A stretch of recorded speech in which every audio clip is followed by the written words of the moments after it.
The book of Esther tells a story set during a time when the Jewish people were living in exile in the Persian Empire. And apparently they had many enemies there, many who wanted to destroy them. But their greatest enemy was a very powerful man in the court named Haman. And Haman goes into the king, and he persuades the king to pass a decree calling for the extermination of all the Jews as enemies of the state. And the book tells of how a woman named Esther and her older cousin Mordecai managed to foil this plot of Haman.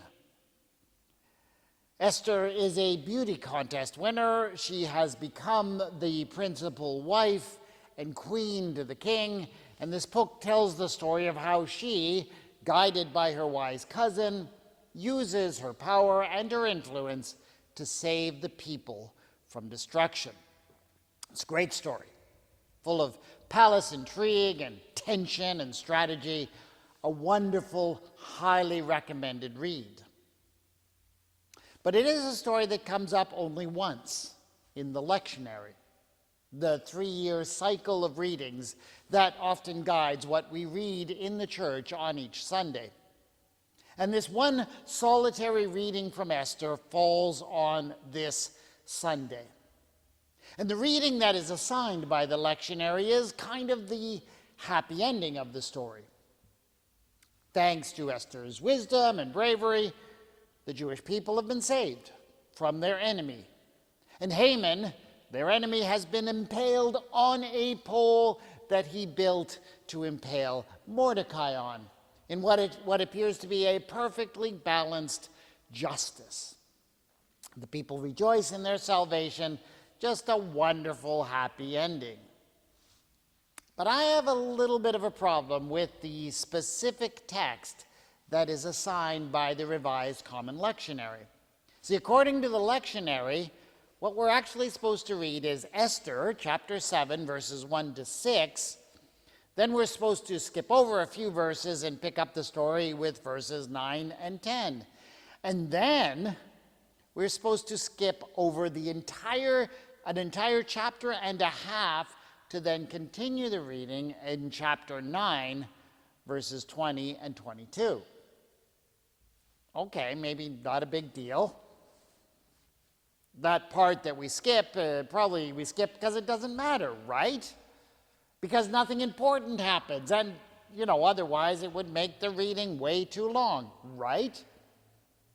Not to mention that those verses are also filled with all manner of weird names like Parshandatha, Dalphon, Aspatha, Poratha, Adalia, Aradatha, Parmashta, Arisai, Aridai, and Bizatha. Yeah, we don't want to read that, right? But there can't be any other reason to skip all those verses, can there? Can there? Well, turns out that there might be one other reason.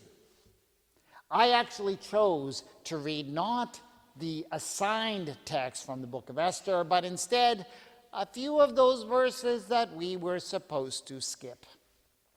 And you may have noticed in what we read, there's something happening. See, it turns out that this salvation of the Jews from the persecution of their enemies did not just end with some equally measured retributive justice, with Haman hanged on the scaffold he built for Mordecai. No, it turns out that their salvation required that they go on a 2-day-long murderous rampage during which they killed 300 people in the capital and 75,000 in the provinces. We're also told that this salvation required that Mordecai become so powerful that he inspired terror in his enemies throughout the land. So it's not enough just for the evil Haman to be eliminated. No, he had to be replaced with such someone else just as powerful and just as feared by the enemies of the Jews. Now, I understand to a certain extent why the folks on the Lectionary committee probably didn't want us to read that part of the story. The Jews, after all, are supposed to be the heroes of this book, and we hardly want good Christians to follow their example and engage in wholesale slaughter of our enemies. There are already way too many examples of that kind of thing in the long history of the church. We don't want to encourage that. But is the only alternative to just pretend that that part of the story isn't there at all? Doesn't seem right to me. I think we need to come to terms with this rather objectionable part of the book. I want to come to terms with it. But before I get to that, there is one other thing about the book of Esther that I feel I need to mention. You see, of all the books in the Bible, the book of Esther is the only one in which the name of God does not appear.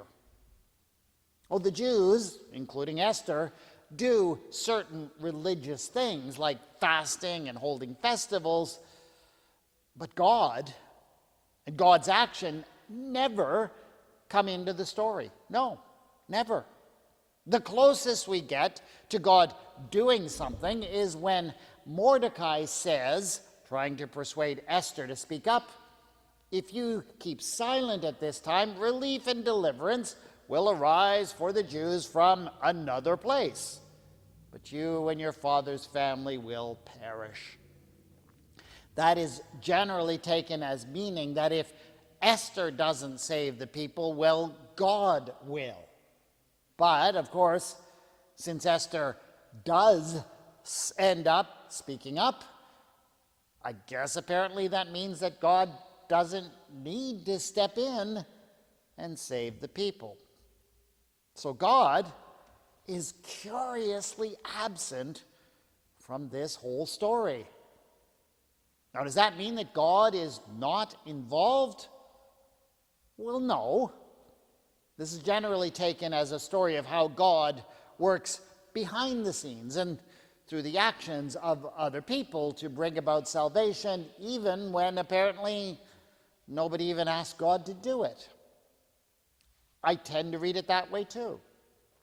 But it all makes me wonder how this whole lack of acknowledgement of God in the story may have contributed to the massacre that they came to see as necessary to their salvation. So let's dive into the story a little bit. Let's try and see it from their point of view to maybe understand what's going on here. Esther was pleased. She and her cousin had navigated the whole power structure of the court. They'd managed to bring down the second most powerful man in the entire kingdom by maneuvering him into a compromising position. He and his whole plot to destroy the people had come to nothing, and he himself had been impaled in a gruesome public execution. And Esther should have felt happy. She should have felt as if she and her people were now safe. Their enemies were thwarted. Haman was gone. Mordecai was taking his place. Surely no one would dare to follow through on Haman's plan to slaughter the Jewish people. They had won. Their enemies had lost. It should have been enough. But it wasn't. It wasn't. For as Esther saw it, for her side to win, the other side didn't just have to lose. Everything they had ever dreamed of doing, everything that Esther could imagine them even wanting to do, must be done to them. And so Esther and Mordecai went into the king one more time. "Ah, my dear," said Ahasuerus, extending the scepter to her, "your enemy is dead. What shall we do? Shall we celebrate? Mordecai can just write to all the people in the provinces, tell them that it's not my will that they follow through with Haman's plans to kill all the Jews. All is going to end so well." But Esther did not agree. "No, my king, no. That will not be enough. We have been threatened with extermination. Sure, we've been saved today, but so long as we know that our enemies are alive, how can we possibly feel safe ever again? No, for us to win, they all have to die." Now the king was taken aback by this, as well he should be. Yeah, he did not agree with the racist attitudes of some of his people, but they still were his people. Surely the king could control them, and he had a duty to protect them as much as he had to protect the Jews under his jurisdiction. But surely there's some other way, he insisted. Surely the protection of the law is better than wholesale slaughter and retribution. Mordecai and Esther had expected this objection, and they had their response ready. But you see, Lord, the law is actually the problem. Haman passed this decree using your signet, I might add, that permitted the slaughter of the Jews. And everybody knows that according to the law of the Medes and the Persians, no royal decree can ever be changed or repealed. "What?" cried the king. "That's not the law. Why does everyone keep telling me that that is the law? How on earth could a kingdom last, much less rule the whole known world, if it was never able to amend its own policies? And what king could possibly be considered a great rule if his power was so limited that he wasn't even allowed to change his mind? That's just crazy." But guess what, Ahasuerus? Smiled Esther. True, there may be no reference to any such law in all the libraries of ancient Persia, or even in the writings of the Greeks and the Egyptians. But guess what? We Jews, we are the ones who are going to get to tell this story. And the way we're going to tell it, that is the law. And therefore, the only way to prevent what has been planned against us is to do to our enemies before they ever have a chance to do it to us. So get out your signet ring, O king, and start decreeing. And Ahasuerus felt that he owed his young wife to do as she demanded. The book of Esther tells the story of a persecuted minority living in Persia. And that all sounds quite credible to me. Given what we know of human nature, the persecution of minorities is one of those things that has a way of rearing its ugly head again and again throughout human history. We also know that the Jews in particular have suffered through a long history of persecution, including and up to, of course, the Holocaust and beyond. So I really do not doubt that yes, the Jews in Persia may have lived in fear of their enemies. And honestly, whenever we see such terrible things unfolding in history, which unfortunately they do again and again, there is a question we are inclined to ask. Where is God? In the midst of such tragedy, why does God permit such things to go on?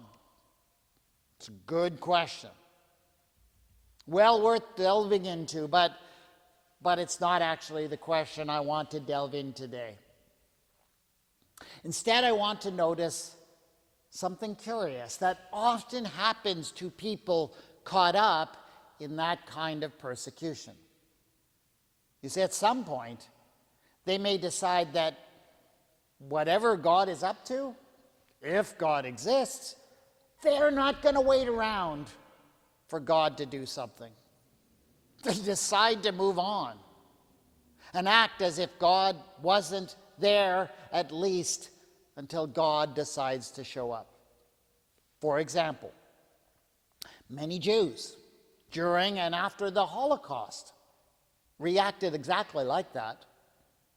When God didn't stop such a terrible, terrible thing, well, they decided to take matters into their own hands. The Zionist movement, in its origins, was basically that. It was a rejection of the idea that God was going to save God's chosen people. They couldn't wait for that. And so they decided to go ahead and protect themselves by creating a country that they built for themselves. And I can't help but think that the whole book of Esther, with its lack of a mention of the name of God, might be a similar reaction to that experience of being persecuted. Yeah, God may have saved them. I'm pretty sure that is what is going on behind the scenes. But when they didn't see God at work, they seem to have decided that they must have saved themselves. I can see Esther coming to that conclusion. And when you see that in the book of Esther, when you start to see things like that, you start thinking like, when you start thinking like that, the danger is that you won't be satisfied just with stopping your enemies. You start to think that you can only be safe once you've had your vengeance, once you've found a way to kill them all. And that whole explanation that we're given in this story, that the decree of the king could not be changed, that actually makes no sense historically or from a practical political point of view. There's absolutely no evidence that that was the policy in the kingdom of the Medes and the Persians. But you see, it functions in this story as a perfect pretext for the persecuted Jews to do what they want. It basically illustrates that we will use any excuse we can come up with to justify extreme vengeance against those we perceive as our enemies. In Paul's letter to the Romans, Paul says this, quoting from the book of Deuteronomy, "Vengeance is mine, I will repay, says the Lord." That seems to be a promise that we don't need to take revenge when we are oppressed. God, who cares for the forgotten of this world, will set things right. We don't have to. And that is indeed an encouraging, a comforting idea.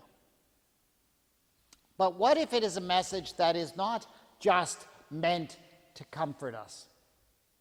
What if the problem with human beings is that we can't handle vengeance. What if the problem is that when we start taking vengeance, we don't know when to stop?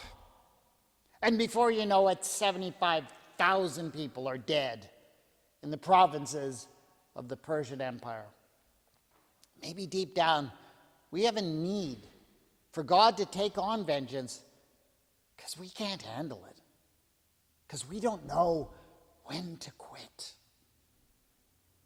It's just a thought I have reflecting on this story. That's where my reflections on the disturbing end of the story leads me today.